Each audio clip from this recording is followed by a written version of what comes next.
So, hello and welcome to Building Your T-Shirt Empire. I'm Cole and I'm here with Victor Pena. Victor, can you tell us a little bit about yourself and your company? Yeah, what's up, Cole? Thank you so much for having me. Pleasure to be here.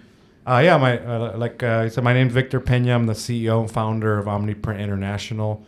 And, we empower business owners globally to thrive with print on demand. And, specifically, we manufacture direct-to-garment printers here in Irvine, California. And we have about 90 team members now. We have an office in Mexico and Korea and one in Florida. So been in the business about 16, 17 years. And my passion now is how do I help these creators grow and thrive with all things T-shirts and print on demand. Yeah, that's amazing. I mean, for us, print on demand has been like a nightmare that we never really figured out. I mean, for us, it was easier to just kind of land a volume order and stay on the screen printing side of it. We have DTG, but we haven't quite figured out a way to feel profitable. What do you think is the key when you're buying equipment, but also software to manage a true on-demand little print farm? Oh yeah, so that's a huge thing, right? That's a crazy loaded question, which I'm ready to take. And you have 5 seconds. 5 seconds, yeah. If you're wrong, the show's over. Yeah, exactly. I think my background's engineering, right? Right. It's never been people. As a matter of fact, it's something that me being out and being on stages and stuff like that is more difficult, right? But I want to do it because it's empowering people. And I originally got into print on demand and direct to garment because I was doing tech stuff in the hotel industry. And there, if you guys ever been into a hotel where you had to pay for the Wi-Fi or you had to pay downstairs for a printer per page. Yeah. So I was involved in creating that technology. So you're welcome if you're paid $3 a sheet. Right. The $15 a night Wi-Fi. Yeah, exactly. So and then from there, I knew about the print engines, right? Because we were integrating into them to count the pages and murder and gouge people in the front desk when they're trying to print their boarding pass. Right. Right. So from there, I saw okay, well, how can we leverage some of these engines? And there was the Epson engines and stuff like that. So it rolled into that, right? But after that, I was printing at night, doing jobs while I kind of figured out. Was that silkscreen or was that DTG? DTG, yeah. Okay. So basically, back then, was it like the old Frankenstein episodes? Yeah, it was old Frankenstein stuff, and literally I was like, all right, well maybe I can do something with this. I was a one-man band, right, at the beginning. And at night, I would get high on my own supply and print with my own machines and right. stuff like that, and I'd be like, oh shit, this sucks, So I came from it from a different approach, right? And I kind of saw, okay, well, if I'm a regular person getting into this, the traditional equipment manufacturers, they've been around for over 100 years. Yeah, right. So you're not going to change the model. So the model is you build, the cheapest printer you can. And then there's so many people down the line getting fed when it comes to the inks, right? You got the master distributor, and then you got the reseller, and then you got a dealer that's selling it to somebody, right? And then you got the cartridge, and you got all that stuff. So when it gets to the consumer, you have a huge load, a big markup when it comes to the ink. So it's really costly when it comes to a per shirt basis, right? So what I thought is, what can I do different? And what could be my pillars of being different that could help that creator out there, like I was in the middle of the night printing, right? With the print heads clogging and all this stuff. Right. So what we did is, now that you're in OC, you can come by and check out our plant. So we manufacture our own inks. We formulate our own stuff. Right here in Irvine, and you literally take 3 or 4 levels of middlemen out of the equation. So it's all direct to consumer, essentially. All direct to consumer. Yeah. We have product of the year for the last 6 years, and that's because of quality number one. So what did I do? I focused on quality, which the big box people are not going to do. I focused on how can I have the least amount of cost per print. That means sell the ink cheaper, and also make it where they can win and they can maintain their printers properly. We were the first to do a wet cap system on the machines where it doesn't dry up when you're not using it. Yeah. Because I remember that was a huge problem for me at the beginning. I don't have sure. like no job because I wasn't good at selling, and we'll get into that. Yeah. And so it would sit, and sometimes I feel like it would sit for a day, And it's over. and I'm done. Yeah. So I'm like, dude, this stuff you can't scale it like that. So that was kind of the initial pillars of what can I do different. And so, I mean, tell me a little bit about that first decision to even go out on your own. Were you capitalized by investors, or were you just feeling like you were going to do loans all by yourself, or how did you actually get enough money to capitalize the research and development, the actual first production runs? How did you do that? Yeah, so that's a great question. So I've always been kind of an entrepreneur kind of guy. I had a little bit of money, but I wasn't rich at all. Step one was to find a manufacturer. Okay. So what I did is I went to Korea, which I'm now part owner of that factory, and they were creating machines. They were creating flatbeds for printing on promotional product, which is kind of a different thing. And I was just like a young kid, went over there, set up a meeting. I got somebody gave me their contact info. And I said, hey, look, I'm going to be like your biggest guy. This is the vision that I have. This is how we can be different. Yeah. And all I need you to do is create this machine. You got to love that confidence. Listen, I'm going to be the biggest guy for you. Yeah, seriously. Yeah. In the future, you're going to be so happy this meeting happened. Yeah, exactly. Right. And so what did they say? Did they just laugh? Or, yeah, pretty much. Yeah. So it's like the thing about, Koreans are super nice. They're all about quality. They're all about family and long-term relationships, right? Mm-hmm. They didn't do it for free, so I had to come up with some money, right? Yeah. How much was that first run? So I did about I had to come up with about 25 G's. Oh, that seems cheap. Yeah, no, it's cheap. Why? Yeah. Because they had the engines and they had the R&D already done. So I said, look, I'll take care of software because I already knew how to do that stuff. I'll take care of what it has to do. I just need something that moves how I need it to move, right? So they did that part. And it took some time because this was slow. This was 04, 05. Yeah. I didn't have to worry about white ink yet because nobody had it. So it's just CMYK just on light CMYK, colors or white? Yep. That's what it was at the beginning. Then the only player that had ink back in the day that was anything was DuPont. So I reached out to them. And I'm like, hey, I'm going to be the biggest guy.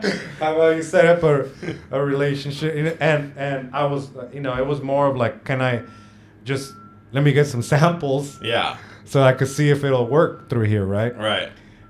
So that's kind of how the beginning was of this whole thing, and the same thing with finding the color engine to make it easy to take the artwork from the computer to the printer, because that was another mess. Because I don't know if you remember, but people had to do all this Photoshop magic and layers and different color channels to even try to get the ink to work properly on a inkjet printer. So yeah, they're acting like their own rip software. Yeah, so I didn't have any sort of graphics background.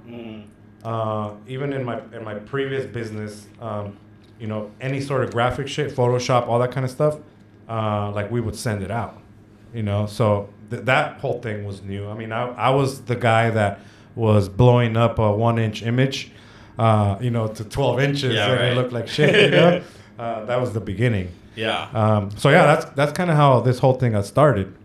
So, I mean, fast forward to today, I mean, obviously you were right to think that print on demand would be where you'd want to invest your money. What are you seeing now in the industry where you're competing with, I mean, the big guns like a Kornit? they're selling a $500,000 machine. Obviously, you're not going in that direction where you're doing like massively expensive equipment. What is your kind of vision for how people can grow with your machines? Well, actually, I'm super pumped right now because we actually have a machine for every single stage of somebody's business, right? Okay. So right now, we're just releasing a DTF printer for people to start off if they can't get into DTG yet. We have a What's printer. the price range on these? So this one is about 12,000. Okay. And then we have a DTG printer at 15 and another one at 25. So those take on like the Epsons and the Brothers. Yep. Yeah. And then we have the new i2 that we just released. That took me 5 years to develop. And that's 36,000.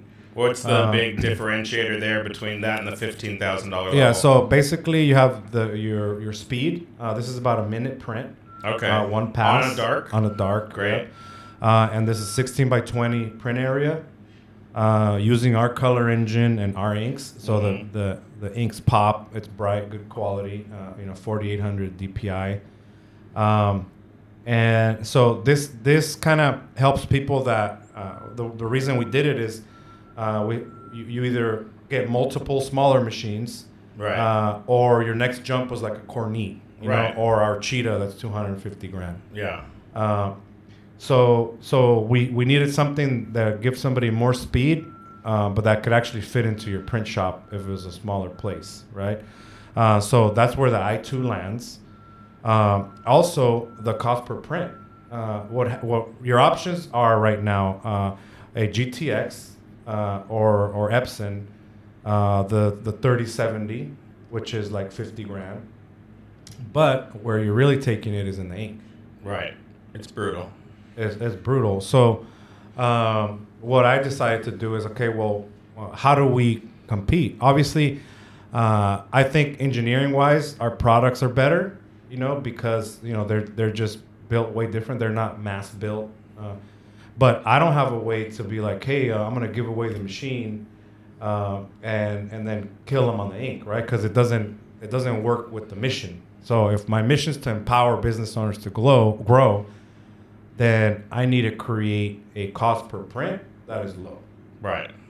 So not only do we hammer like the software to give me the least amount of ink with the best image, we also lower the price of the inks to where your cost per print is half of anywhere that you can find it, right?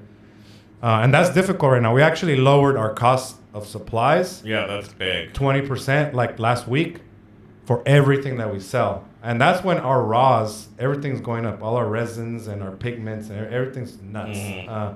And even the shipping is nuts. But we're like, you know what? Fuck it, let's go the other direction.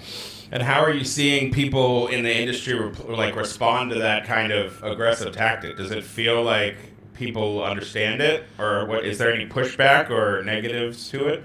I've not seen any negatives. I mean, I've seen people like just last Wednesday we did a whole YouTube live that we do. Every Wednesday we do a creators live for our customers, and anyone that wants to learn every single Wednesday 2 p.m.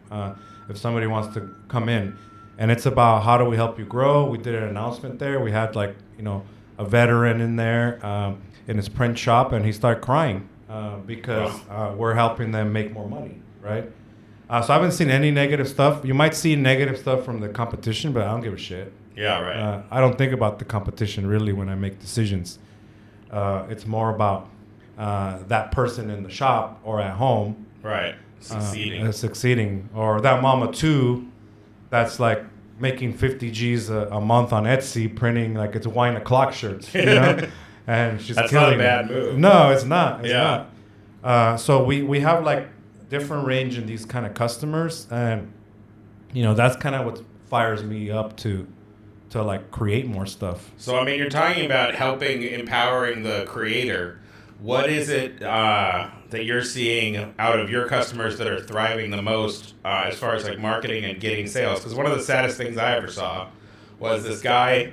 I went to his shop. He had 10 plus, maybe a dozen DTGs. He had it like a print farm style, and he had it because of one influencer. And that influencer, who I guess was a little moody, just dropped him like overnight.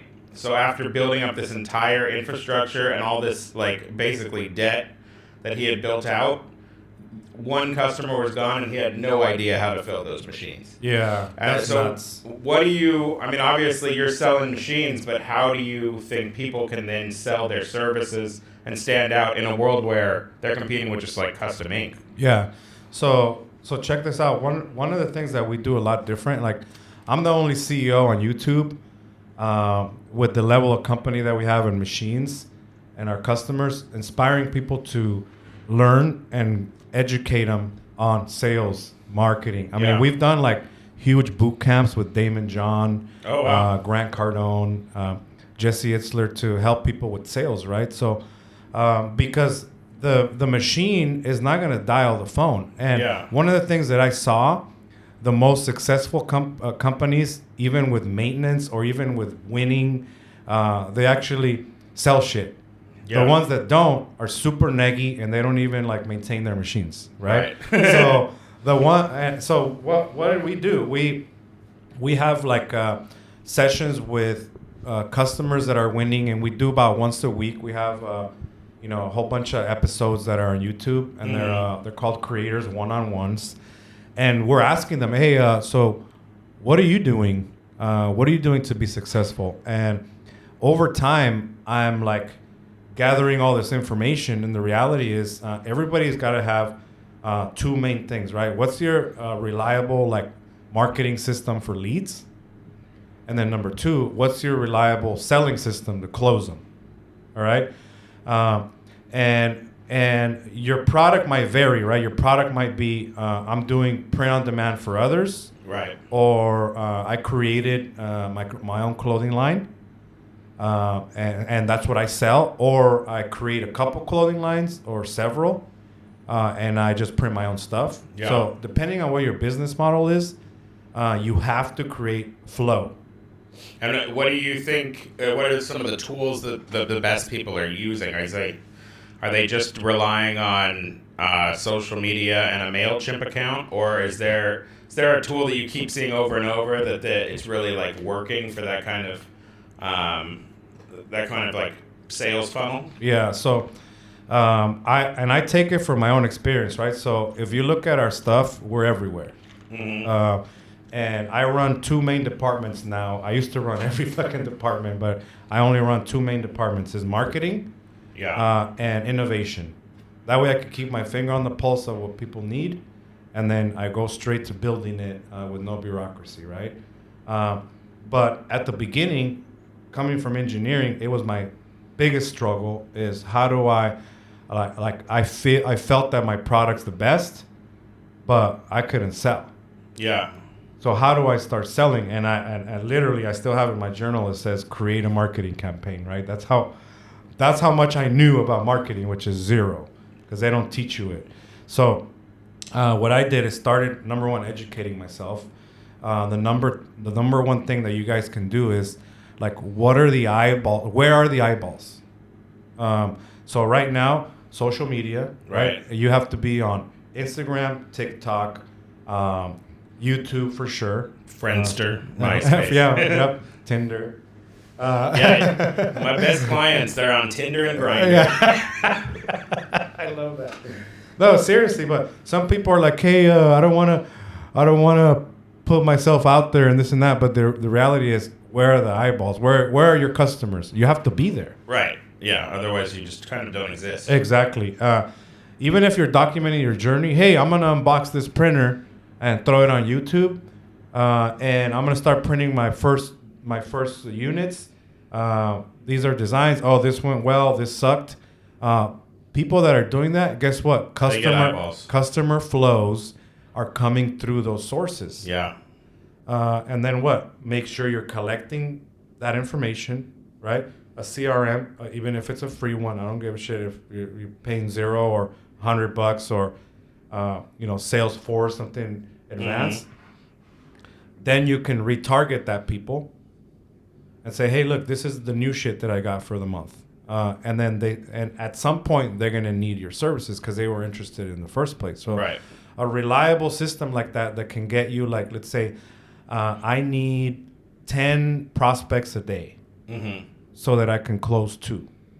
I mean, do you think that advertising when someone's small is worth the money, or would you just say focus everything on social media, even hire someone to help you with it, but that's going to get you further than the actual ads? Yeah, so I want to be super careful with ads, and we actually have a free whole marketing boot camp. If you want to link it somewhere, I don't know. We can link it in the description. Okay, that we did for people, but I want ads to be further down the line. Yeah. Because people say, hey, I failed with ads. The reality is when somebody reaches out to me and they're like, hey, I need help with being able to sell, right? You know what I do right away? I go to their Instagram and then I try to buy some shit from them. Yeah. And if it's a nightmare. And dude, 99% of the time, the page is not set up. I can't buy anything. So you think if you send ads there, nobody's gonna convert? Yeah. Right. But yeah. Dude, in our industry, people do that. They do that. Yeah. And I'm working. I have my friend's cousin's niece is setting up my page. And it took already 4 years. Yeah. Right. Guess what? They're not doing shit, and they're not gonna finish it. Yeah. So focus on can you make it easy for somebody to buy from you? Step 1, and then you tell them about it. And set up all your social. You figure out what's starting to work, what kind of images, what kind of offer, what kind of price starts working. And then from there, you have some sort of foundation for an ad. Right. Because if you don't do that, I mean, I didn't do any ads at the beginning. But I did know how to mass blast, a shit ton of people on email. Yeah, I mean, there was a weird time back, like 2014, where like a Facebook ad that you could get for cents would get you a click that would get you a sale. And now I'm seeing those same ads are like $10, $11 for the click. Yep. So it's just a totally different environment. Like, back in the day, we would we would print, but our main dude who did this country brand called Cute and Country, he would run ads, and he'd drop 10 grand in ads, and we would be sitting there with $100,000 in sales, and we're like, dude, turn the ads off. Exactly. We have to print them. Now you got to process now, if he were to do that, he would actually lose money on every click. So it's like, okay, we can't sell cheap T-shirts anymore the same way we used to. And now you have to create like a lifestyle and a brand if you're going to go the route of being a brand. You can't just do the haha, it's a funny shirt thing. Seems like most everyone's over it. Yeah. And if you're going to do that, you might as well be doing it at a platform like Etsy or Amazon or whatever, where the audience, the eyeballs for that are still there, right? You want to have an audience for your own brand that connects with the message, and then they'll give you that $34 for the shirt, right? Yeah, it's crazy that a shirt's $34. No, seriously. Some of my more successful customers with big brands, their stuff's $30, $40, $60. Yeah. And because people are connecting with the message. Right. And so those are the things that you want to think about. And the problem is all this stuff seems daunting because there's a lot to do. Yeah, of course. So what I always recommend is for people to start thinking of all right, how do I break this down to 3 things that I could do, right? What am I selling? How much is it? Do I have an easy platform or site where I can post it up? And then what is my pitch that I could send somebody? Hey, you know what? I offer the best X and the best Y for the best value for your money. And then you just practice it, repeat it. If you do those 3 main things, then the platforms that you use become a little bit easier because you're just spreading the message in a little bit of a different way. Yeah, absolutely. For that same type of person just starting out, what would you say about when you should go from outsourcing orders, maybe to just a local print shop or a friend, to actually buying the machine and knowing that it'll be profitable, in the first 3 months? I mean, because what I've seen is people have gone in especially with screen printing, and they'll like go to an automatic. And it's like, I mean, you were doing like 200 shirts a week. You didn't really need the automatic. So what do you think is kind of that entry point for some of your machines? Yeah, so that's a huge point. And it's actually built in our sales process. So we probably don't sell more machines to customers that call in than we do sell. And that's by design. So, for example, we're not going to shove a machine down somebody's throat that has never sold anything, that doesn't have a way to create revenue yet, is not printing for others yet, because they're gonna end up with a boat anchor in the back, right? Yeah. So what we do is we help people calculate it out. We say, hey, look, we recommend you do at least five orders a day. And even if you have to start outsourcing to someone, that's the best way to go, because it helps you start developing a sales system where you can do those 5 a day. Mm-hmm. You know, that's 25 orders a week, right? 100 orders, and then you got your payment, right? Let's say you're making $10, you're making $1,000 a month, right? Your payment's gonna be what, $400 or $500 a month. That's if you got good credit. If you got shitty credit, your payment's $3,000 a month. That's another side thing. People in the industry all have bad credit. Credit is like, it's shocking how much, because I started with bad credit when I started the business. Yeah. And like nowadays, everybody wants to give me money, and it's like I don't want infinite loans. Yep. But so it's like when you need it, you can't have it, and when you want it, you get to a point where it's like I just don't want. Like people, my email is constantly like, "Do you want $250,000 to do this?" I'm like, "No, I don't." I needed it 10 years ago, fool. Yeah, it's like, where were you? Yeah. So yeah, definitely, you want to have some sales, right? You want to be able to do that because then it gives you that confidence to make money, make your payment. You're a better customer. You could like pay for stuff, pay for your maintenance. Have you had to like repo machines? I know that that's a thing in the screen printing world. No, because we don't finance directly. You know, so it's not on you. Banks will do it. Probably, you know, there's a fail rate on any business, anything that people do. You know, the reality is, why is that? People give up too soon. You know, my first 10 years were garbage. Right. You know, it's more like putting money into something that you think later down the line will pay out. Right. But people think, especially right now, where they see a Lambo on Instagram, they're like, "Damn, I should get a Lambo tomorrow." You know, and because this 16-year-old kid got it because he's an amazing, I don't know, fucking crypto investor or whatever, right? Yeah. So. Or renting it. Yeah, or renting it, right? But the thing is, it's like all that stuff leads you to have no patience. Mm-hmm. And so what happens is you're like, man, it's been a year. Where are my millions? If only it was that easy. Right? Dude, it's not easy. So people gotta have patience. They gotta set targets, you know, for the year, and then make sure that there's a system of customers coming in. Yeah. If you don't do that, your foundation's kind of messed up. Yeah, for sure. Tell me a little bit about like your web to print flow software, and then also how you integrate that to shipping.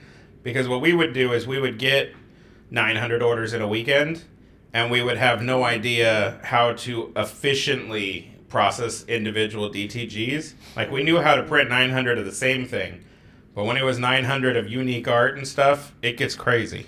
Dude, that's nuts. So let me tell you the backstory. So I was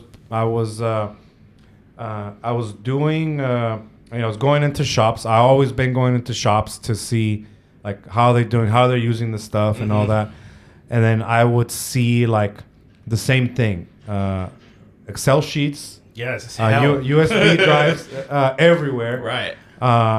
Fucking highlighters and pens, and then people that are frantic because they printed the wrong shit on the wrong image. They already shipped it, and it was always a mess. I'm like, all right. And my software or my background's more software too. So I'm like, okay, well, there's got to be something I could like relabel and resell that could help people with this problem. Mm-hmm. So I was looking at stuff. I reached out to people that had like the front end designers back in the day and all that, but nobody actually efficiently took the order from a front end website through your like blank selection, payment, uploading the image, high quality, and then through your production floor out to shipping. There's nothing. Right. You always have to Frankenstein everything together. Yep. People would use like ShipStation to Shopify. Back then Shopify wasn't big. ShipStation didn't exist. So ShipStation was like UPS World Ship, and then you're the ShipStation that you're typing in the address. So that's how it was. What we did is we have software that we created called Work. So we have 10 programmers in house right now that's maintaining the application every single month, and it handles the if you have a front end web store or your orders coming from Shopify, it links what the actual blank is. For example, let's say this is a black Bella shirt. Mm-hmm. It's already applying all the print settings to it based on what that blank is. Smart. And then from there, upload the image. If the image sucks, it kicks it back. And it has different ways for customers to pay. So if you want to charge per side, you can. So is it the actual, even the customers, what they're seeing on the website is also the same part software? Of it. Yep. Yeah, because I got to manage. I'm also integrated to all of the blank manufacturers. Mm-hmm.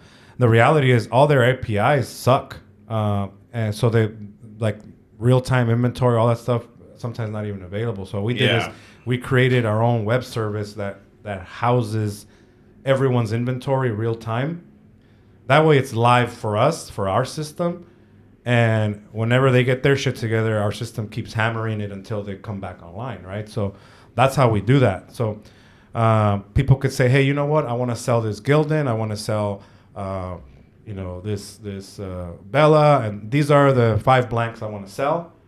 They put in their account number, and then it takes their price and all that stuff, builds it into their front end website, right? So what does that do? It creates like a foundational way where I can manage the order properly.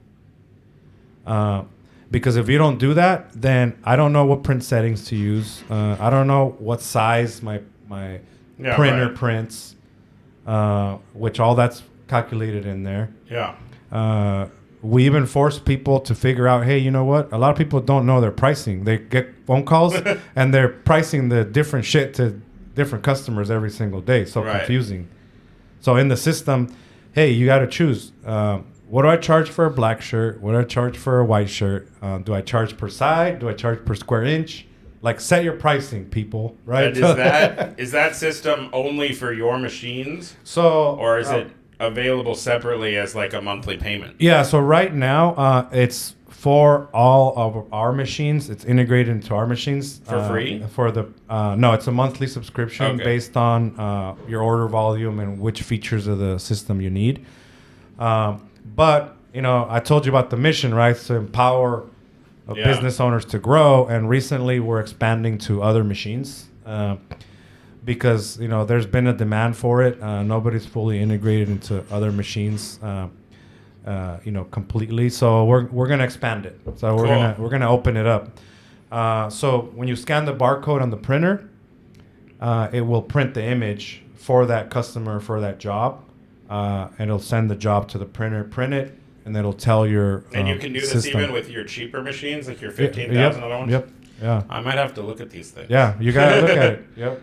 Yeah, you gotta look at it. When you come for a tour, I'll show you how the whole thing works. Also, with that same barcode, you scan it in your shipping area. So we have a shipping terminal that's linked to your UPS account, FedEx, and USPS. We integrate it into those directly. And you scan the barcode, and it prints your shipping label. Cool. And who are some of the bigger print shops using that system? So we have like some of our streetwear brand print shops like Marzuno, Under Armour's. Oh, wow. One of the guys that we're setting it up for. We're right now doing Damon John's print on demand shift for the brand Fubu.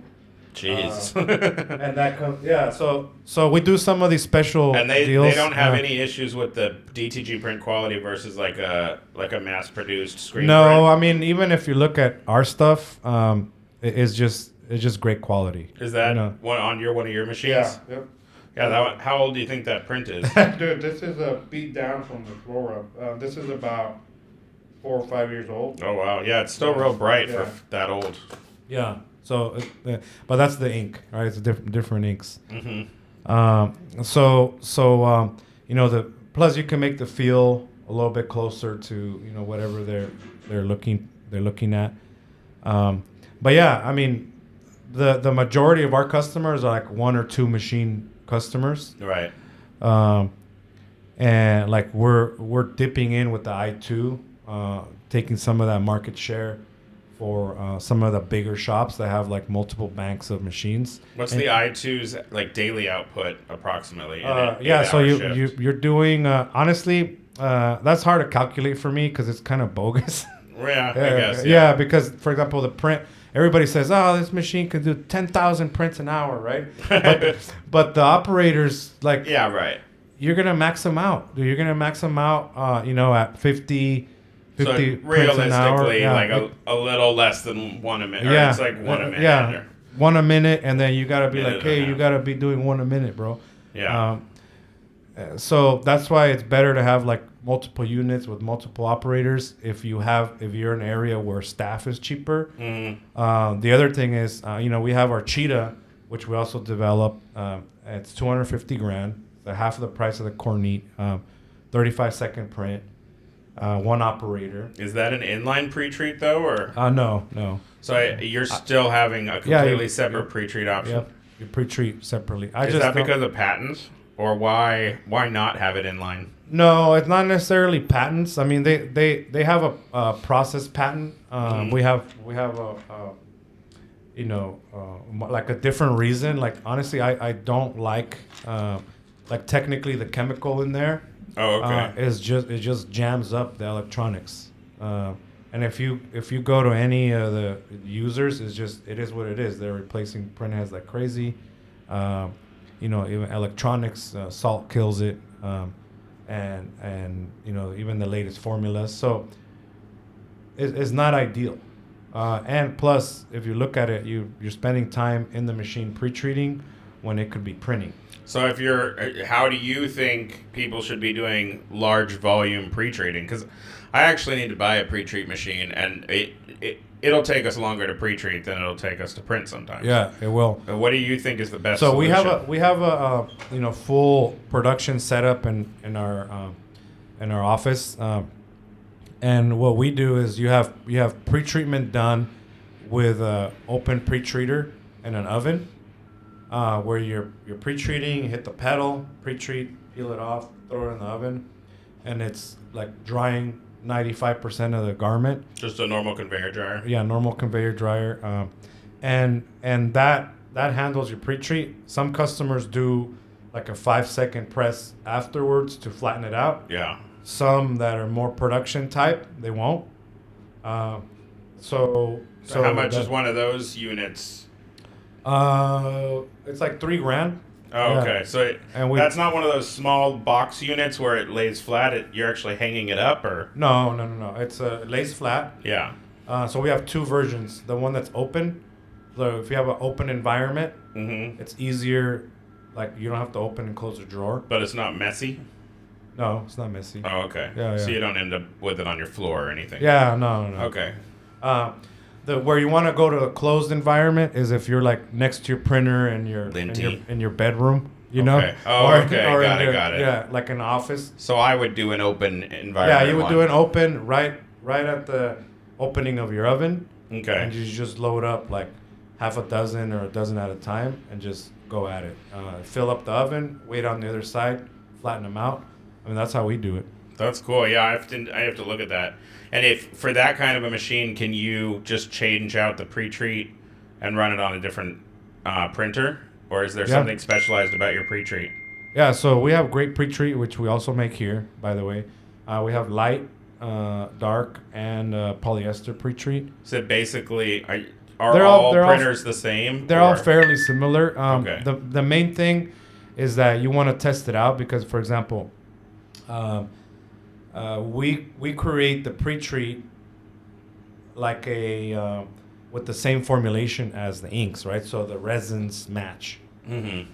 So so when you have a universal pre-treat, the resin doesn't match the ink's resin, right? So you could either it might work or it might just wash off, right? So that's why you gotta check it out and make sure that it works. But they're mostly like chemically they're very similar. Okay. Yeah, I could literally just buy that from you today. Yeah, there you go. I need it anyway. Yeah. See, there was a reason you had to come down. I love it, man. Well, we've been going on for a little while, so anything you want to wrap up with? Anything you want to help promote? So we that's a good question, right? So we if it doesn't really matter which phase of the business you are as a creator, right? Like plug into our YouTube, right? At Omniprint International, or at Omniprint International on Instagram. We're always promoting more education than anything else. We're doing live events all the time. We bring in great speakers, marketing, sales, mindset. Equipment's like 25% of it. Yeah, right. And I mean, that's what I learned in my journey, right? So invest in education, invest in your trainings, right? Plug in with companies that care about the success instead of jabbing you for supplies for the rest of your life. And you'll be successful, right? That's kind of what our mission is now, to make sure people are successful, and just plug in and check out what other successful people are doing to win. That's really cool. Yeah, it was really great meeting you and kind of learning about your business.